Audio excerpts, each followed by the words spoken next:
Hello students, नमस्कार। आप सभी का मैथ पुस्तक सबसे सरल यूट्यूब चैनल पर हार्दिक स्वागत है। आज मैं आपको एक नए गुरुजी मनोज जी शर्मा, जो राजकीय उच्च प्राथमिक विद्यालय चिलाश्री में कार्यरत हैं, जिनसे आपको मिलवा रहा हूं।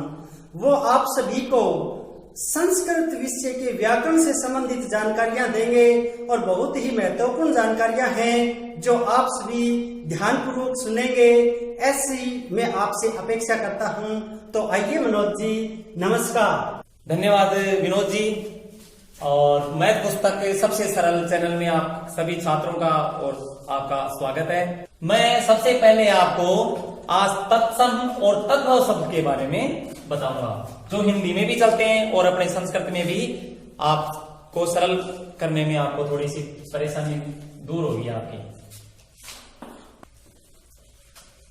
तत्सम और तद्भव शब्द जानने से पहले अपने को ये जानना जरूरी है कि हम कोई भी भाषा सीखते हैं तो उसमें पहले वर्ण, शब्द और वाक्य, ये तीन ही चीजें होती हैं कोई भी पुस्तक में। वर्ण, शब्द और वाक्य, इनसे मिलकर ही पूरी पुस्तक का निर्माण होता है।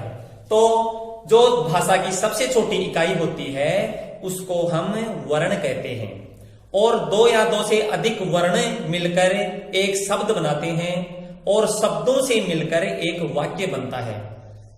तो हम आगे पढ़ते हैं तत्सम और तद्भव शब्द।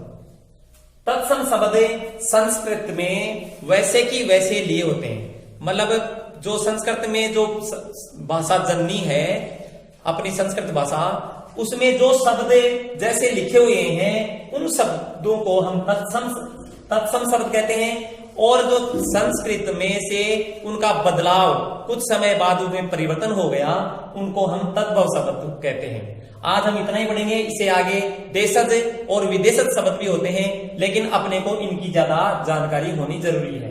तत्सम शब्द और तद्भव, मतलब ये तो तत्सम, तत् यानी उसके, सम यानी समान, तत्समान, तत्सम यानी संस्कृत उसके समान, मतलब किसके समान? संस्कृत में जैसे कि जैसे शब्द लिए गए हैं उनको हम तत्सम शब्द कहते हैं, तत्सम।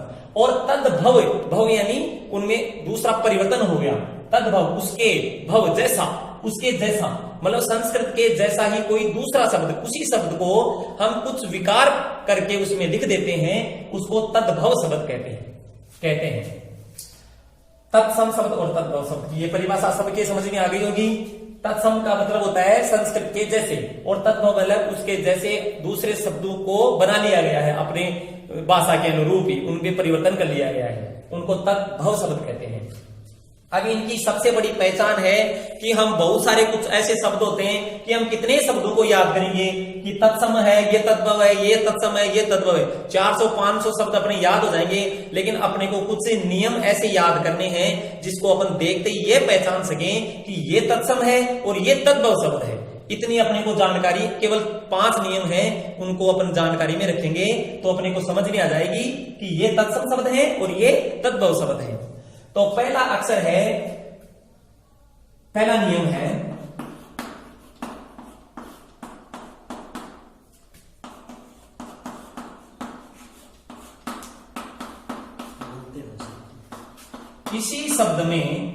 किसी शब्द में कोई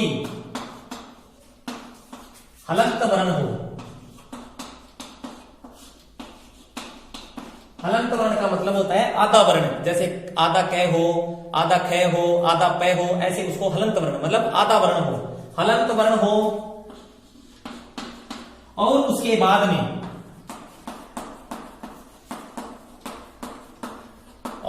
बाद में पूर्ण वर्ण हो,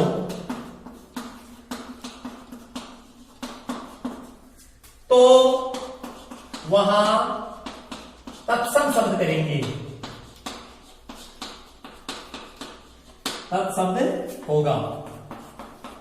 जैसे सूर्य है, सूर्य, ये रे ऊपर जोड़ने वाला रे है ना, ये रे आधा हलंत है और फिर ये आ गया, तो ये तत्सम शब्द हो गया। जैसे अक्षी है, अक्षी, आधा क और स जो मूर्धन्य सकार है वो मिलकर बना होता है अक्षी में, तो ये तत्सम शब्द हो गया। जैसे प्रेम है, ये रे पै इसमें हलंत है, रे इसमें पूरा है, तो ये तत्सम मतलब कोई भी शब्द हो उसमें हलंत वर्ण आए और उसके बाद में यदि कोई पूर्ण वर्ण आ जाता है, पूर्ण व्यंजन आ जाता है, उसको हमें तत्सम शब्द कह सकते हैं।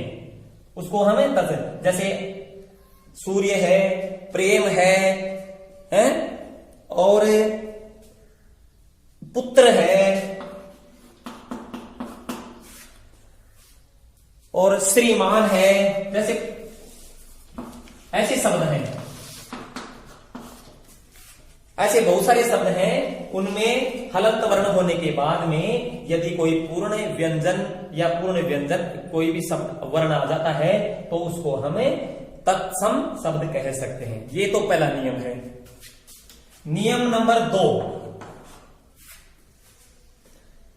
किसी भी शब्द में कोई शब्द लिखा हुआ, मान लो कोई शब्द अपने पास लिखा हुआ है और उसमें किसी शब्द में क्षय वर्ण हो, कहीं पर भी आ जाए, चाहे क्षय वर्ण कहीं पर भी आ जाए, यदि किसी शब्द में क्षय आ रहा है तो वह तत्सम शब्द कहलाता है। शब्द वर्ण आ रहा हो,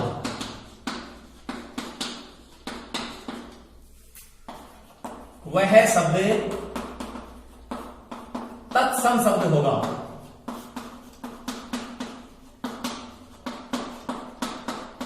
अभी बताया ना, जैसे अक्षी का तद्भव शब्द हो गया आंख, और अक्षर परीक्षा हो गई, और साक्षी हो गया साक्षी, अक्षोम हो गया,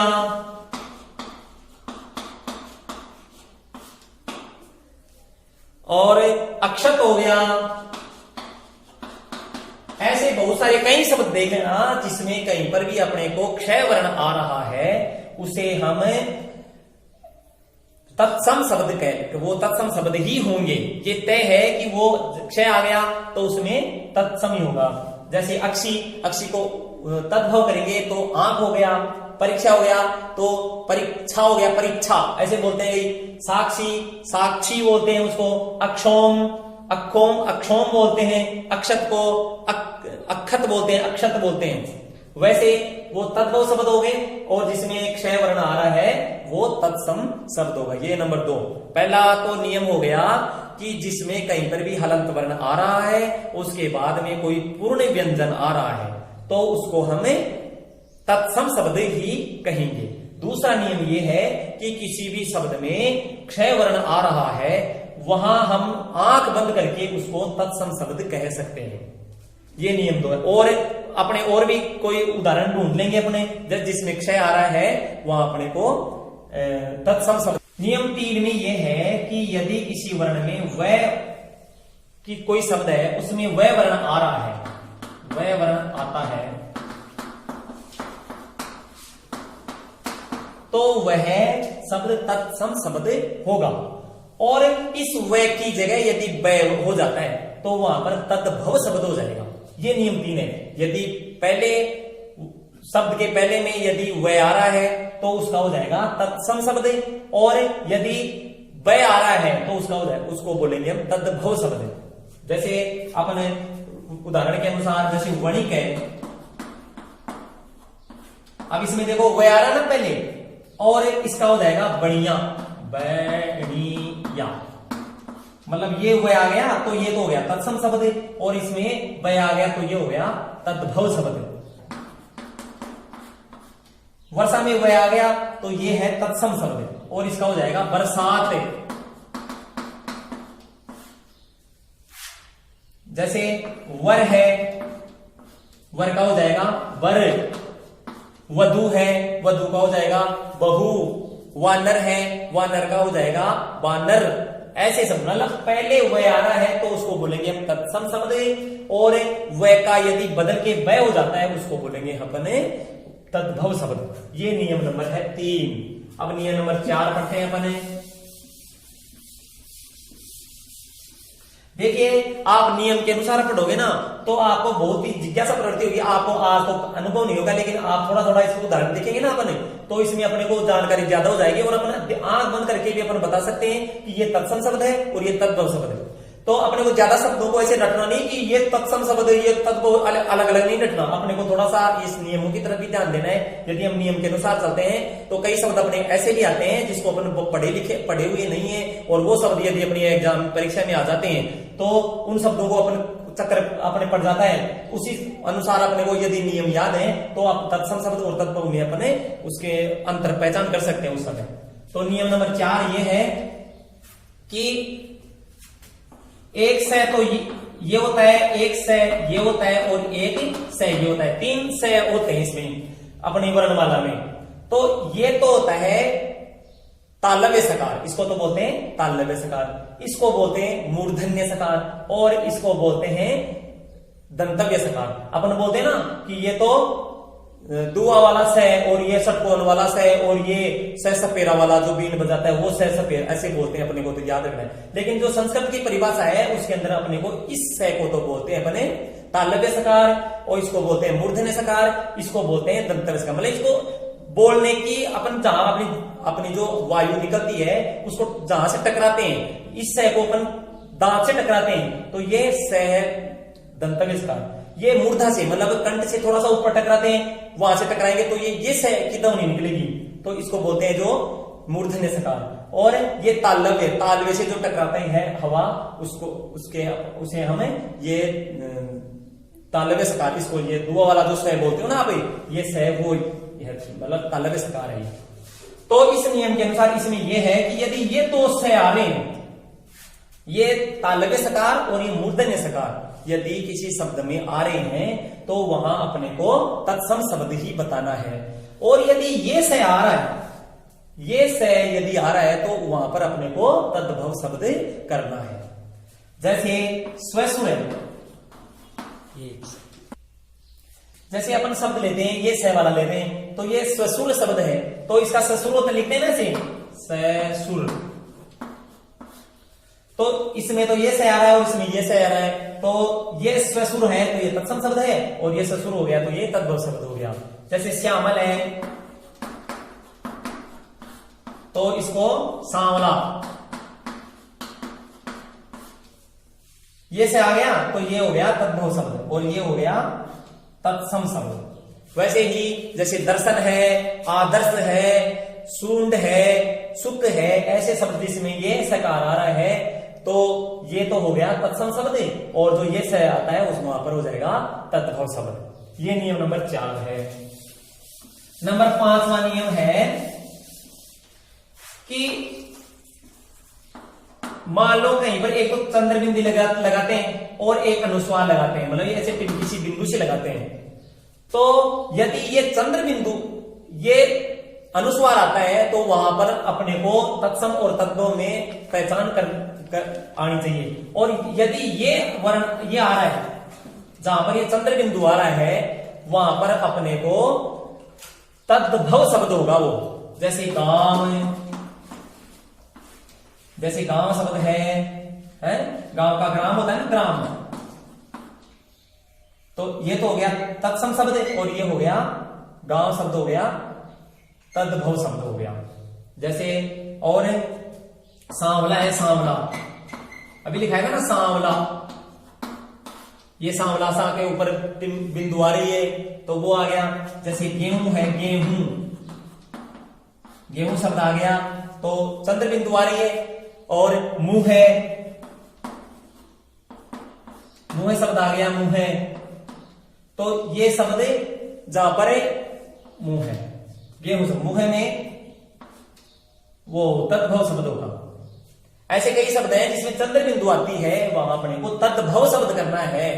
वहां पर अपने को कौन सा शब्द करना है? तद्भव शब्द। ये चंद्र बिंदु यदि आती है वहां पर अपने को तद्भव बताना है। और ये जैसे अनुस्वार आ रहा है वहां पर अपने को तत्सम शब्द होगा।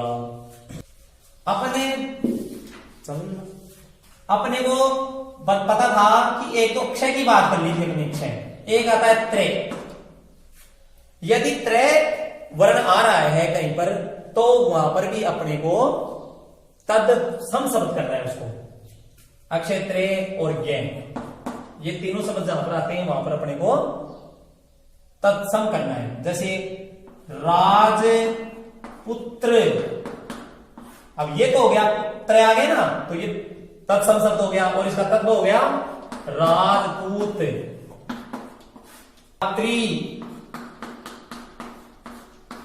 त्रय आ गया रात, ये मतलब त्रय का तय हो जाता है, मतलब त्रय आता है तो उसको तत्सम और तय आ जाता है उसको तद्भव शब्द कहेंगे। एक इसमें री आती है, री, अगर किसी शब्द में री का उच्चारण हो रहा है या री लिखा हुआ है तो वो शब्द भी तत्सम शब्द होगा। जैसे दृष्टि, दृष्टि है भ्रातृजाया,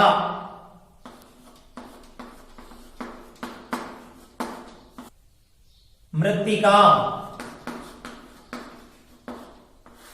ऐसे शब्द जिसमें री का उच्चारण हो रहा है वो भी तत्सम शब्द होंगे।